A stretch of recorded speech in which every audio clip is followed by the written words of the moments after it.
Barakatha Yahweh, Barakatha Yahweh Shai, Barakatha Yahweh, Barakatha Yahweh Shai, Barakatha Yahweh, Barakatha Yahweh Shai. All praise unto Yahweh Hashem Yahweh Shai, Waharak HaKadosh.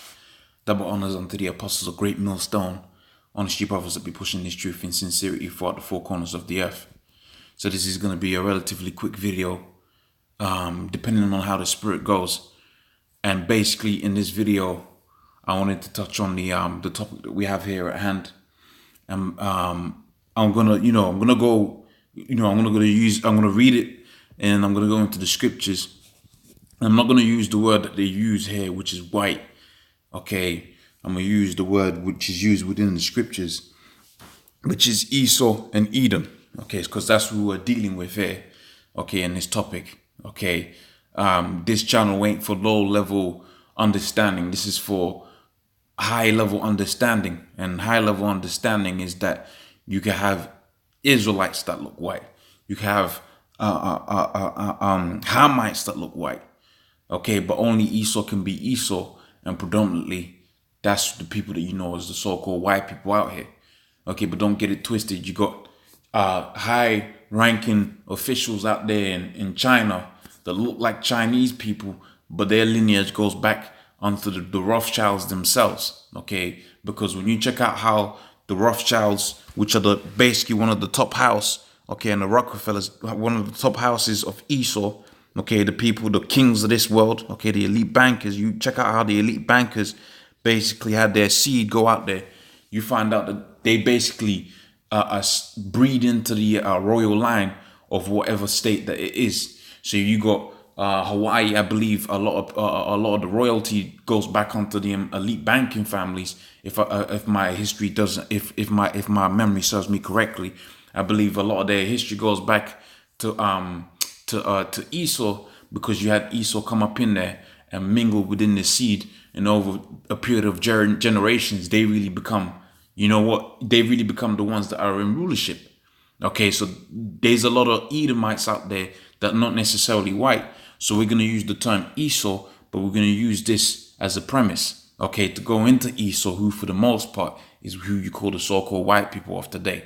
Okay, so hopefully that gives you some background understanding of which that knowledge is key.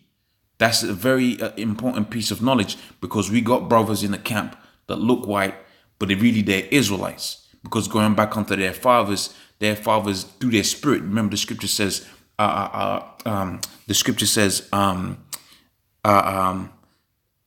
it's in the book of Romans. It's the spirit bear witness with our spirit that we're the children of the Most High.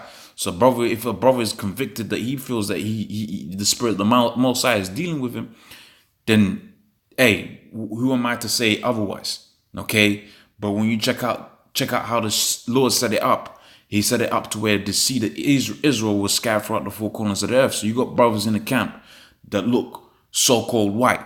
Okay, so let's go into this video, and really I'm touching on the reality of the situation. Okay, the reality of Esau really is the biggest terrorist on the face of the planet Earth. Okay, this is what I'm going to use. This is the video I'm going to go into, but I'm going to use this as the starting point. Okay, so it says white people now, the biggest ethnic group arrested for terror offences in the UK. So you could read that article for yourself. Okay, they're going to go into the UK, the figures and so on and so forth. Okay, but what I want to go into is the most important thing, which is the scriptures. And what you're going to find out about the scriptures is Esau, okay, who for the most part is the so-called white people. They're the ones that cause the most havoc and wreak havoc upon the face of the earth. So this is the book of Isaiah, the 14th chapter. And, you can feel offended by that. But the reality of the situation is the scriptures were like a script, okay, of what was going to happen in the future. When you have a movie, okay, and you got Tom Hardy playing the bad guy, he's playing Bane, okay, and you got, what's this dude, Christian Bale, okay, he's playing Batman, he's playing the so-called good guy. Well, guess what? Those guys can't go to the director and say, change the script, I want to be the good guy. The script was written way before they even was casted. Okay, and this is the same thing. And the scripture, the book of Romans, the 9th chapter goes into it. It says, of the children not being yet born, neither having done good or evil, that the purpose of the Most High might stand according to election. Okay, right? The Most High set it up to where what? Jacob was loved, which is the Israelites. Okay, and Esau was the hated one. Okay, that's how the Most High set it up.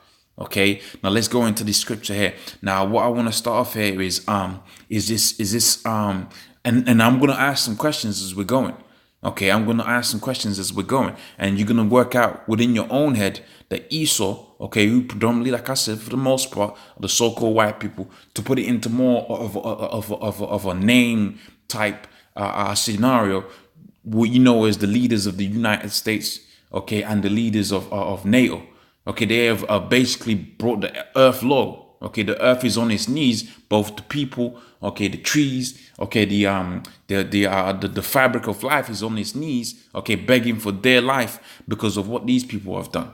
Okay, the relationship that you have with your family members, your mom, your wife, your kids, has been brought down to its most lowest form because of the people that are ruling right now.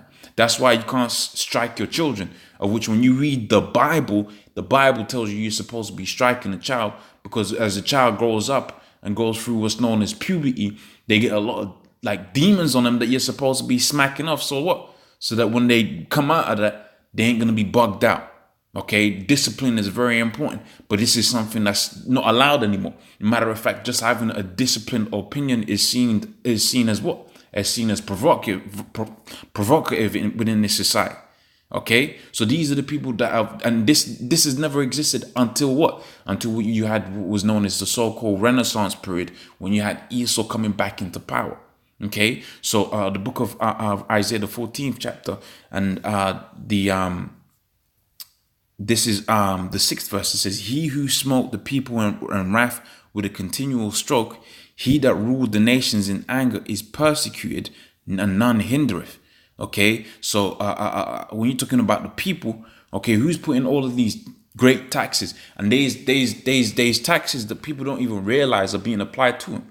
Okay, for instance, all right, you got it to where money is created by way of borrowing from an account that has a zero balance. Okay, if you understand how money is created, then you realize the Federal Reserve, when they're issuing out currency to the banks, they borrow that off the elite banking families, but they borrow that with interest. That's like a tax, because whenever you have $1, you might have to pay $1 on a quarter back onto the elite banking families, meaning to say you're always in debt. So that's like a tax, man. So they've had it to where they've smoked the people both on the money side, but also too, if you check it out, war. They've smoked the people in terms of war. Look what they did out there in Japan with Hiroshima and Nagasaki. They done jacked their asses up, man. Okay, they fucked them up so bad. Them dudes is messed up to this day, man. Okay, you look at the whole cancer epidemic that you've got rising up within the earth. Okay, this wasn't happening prior to the so-called industrial revolution. Okay, now people got sick. That's just the reality of the situation. You might tell me that modern medicine is better and better, but guess what? Some of those people were getting sick because they was wicked as all hell. This is what the Bible deals with. See, if you're dealing with the Bible on a Bible perspective, a lot of people get sick because they're doing all kind of wickedness, man. Okay, they're supposed to be getting cancer and so on and so forth. But also too, to put it, to attach the same statement that I made now, the scripture talks about how the Most High was going to multiply people upon the earth for the very purpose of destroying them. So a lot of people are upon the earth right now, but a lot of people got cancer right now. And you could say, Esau's to blame for that, and that's true. But the Most High put it within Esau's spirit to do that, okay, to fulfill his purpose. Okay, he that ruled the nations in anger is persecuted. When you see Trump on the TV and he's talking about he has to go out there and put sanctions on this person, on that person, and all of these things, that's dealing with who? That's dealing with what? That's dealing with the persecution, okay, that Esau is putting on these nations, man. Okay, sanctions here, sanctions there. Okay, if Assad don't do this, we're gonna run up in there, and so on and so forth, man. Okay, 7th verse, it says the whole earth is at rest, okay, and is quiet, and they break forth into singing. So when this stops, all right, when you got it to where you haven't got no more sanctions to worry about, you haven't got no more nuclear weapons, okay, at the fingertips of an erratic ruler, then the whole earth is going to be singing, man. Especially when you're going to where the righteous men, okay, the Israelites are going to be in rulership. Well, you're going to have some beautiful things happening within the earth. Okay, the book of Habakkuk, the second chapter and the fourth verse, it says, "Behold, his soul which is in him is lifted up and is not upright, but the just shall live by faith. Yea, also he transgresseth by wine. Okay, neither keepeth at home." That's what you know as a terrorist, man. Okay, he's out there terrorizing people. Now, like I said, you can call them white people, but really we're talking about the nation of Esau, man. Because if you use the term white as a collective, man, you're gonna have brothers that are actually within the camps that are used within that collective, but are actually Israelites. Let's call them what they are. They're Edomites, man. Okay, these Edomites are the most terroristic people upon the face of the earth. Okay, that's why you got Trump basically trying to go into all of these different nations and unleash war. That's why you go into the World War One, the World War Two. You find out that the World War One and the World War Two was what was funded. Both sides were funded by who? They was funded by the elite banking families, man. Okay, that's why you have a thing called what? All wars are bankers' wars, because they're trying to get this thing of a so-called New World Order out there. Okay, they're trying to get this thing of, okay, let's have a World War III and let's get everybody chipped, which is a terroristic act. Okay, when you're talking about false flag events, you're talking about orchestrating a World War III so you can have a revolution, okay, of a so-called New World Order out of that. You're talking about terroristic acts, man. Okay, and this is what these elite banking families are trying to do. So Esau is the biggest terrorist that's ever existed upon the face of the earth. But they'll look at brothers pushing the word in peace, and they'll have it to where what? The script is flipped on its head, and they'll call righteousness wickedness, and what they're doing is going to be regarded as what? As righteousness. Okay? Who enlarges his desires as hell and cannot be satisfied, but gareth unto himself all people, but gareth unto himself all nations, and heapeth unto himself all people. Okay, so hey, there it is, man. That's the biggest terror upon the face of the earth. So Lord's will, that was of edification. But I'm going to say, all praise unto Yahweh, Hashem, Yahshai, Wahara, Krakadash. Double honors unto the apostles of great millstone. Honor your brothers that be pushing this truth in sincerity. Shalom.